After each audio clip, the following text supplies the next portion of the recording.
welcome to the second episode of Scout Around in the 2017 season of the Eurovision Song Contest. This week we welcomed the second and the third entry for the Eurovision Song Contest in Kiev. Georgia has picked Taco with the song Keep the Faith, and Belarus chose the Navi band with a song in Belarusian for the first time, which can be translated into Story of My Life. Sadie Trent live blogged that show for us on ESC Daily on Friday. Sadie, do you think the best song won in Minsk? The song that eventually won was actually my number 2, but since it won, it's been growing on me ever since. It's really catchy from the start, and it's something you need in a Eurovision song. But I strongly believe that should it qualify to the grand final in May, it could give Belarus a very high placing, and maybe even their highest placing to date. There was a considerable margin in the end. Was it a close call in Belarus? There was a considerable margin between first and second place, but Navi ended up with a total of 72 points for the professional jury, and Lexi Weaver, who ended up in second place, ended up with a total of 59 points.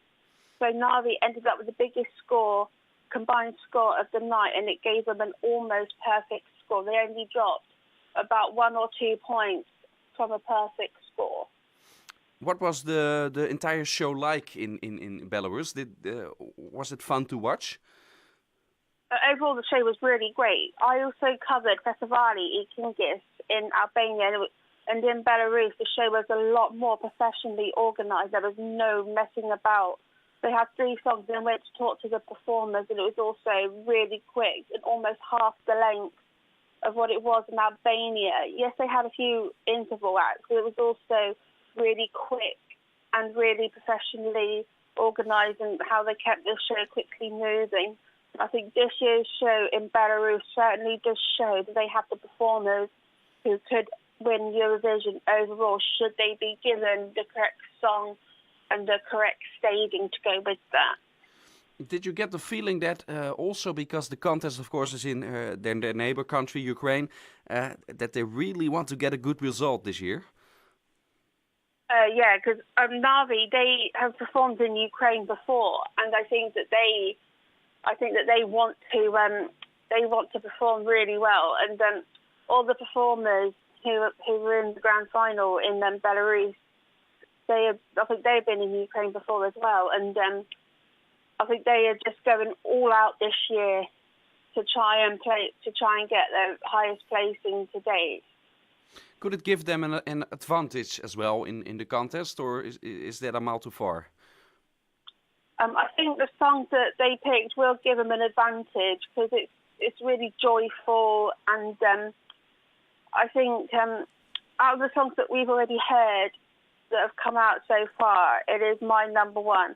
And should it be in the correct semi-final, I think it will place well. And should it be, obviously I know the stage in Belarus compared to what it will be in Kiev, it will be huge, and they'll need to fill that. And should they be given the correct staging, I think that the song will place really high in Kiev. Is Belarus also one of these nations that really needs a success, because all the countries around them in recent years, they've always got a top 10 or some other good result, but Belarus is really the little ugly duckling almost in that region of Europe.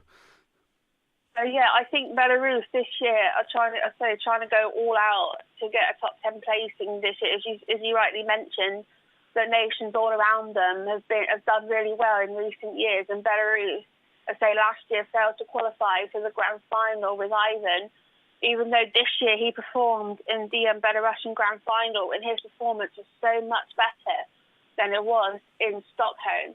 And I just think that should they do everything correctly in Kiev in May, they will do extremely well. Thank you, Sadie. In Lithuania, the marathon pre-selection continued, and we saw an early elimination for Vilja, who won the contest in Lithuania back in 2014. Unfortunately for her, she didn't reach the final of Eurovision that year in Copenhagen, and now she will definitely not go to Kiev since she has been eliminated. The United Kingdom today presented their songs for the You Decide show, which will be held next Friday on the 27th of January. You can see these 6 artists, so they all have an X-Factor background, and you can hear their songs on the BBC website. Next week, a couple of other nations will also make their decision for the Eurovision Song Contest 2017. Poland and Finland, they will pick their songs. I hope you will follow everything what's going to happen on escdaily.com and listen to our podcast again next week.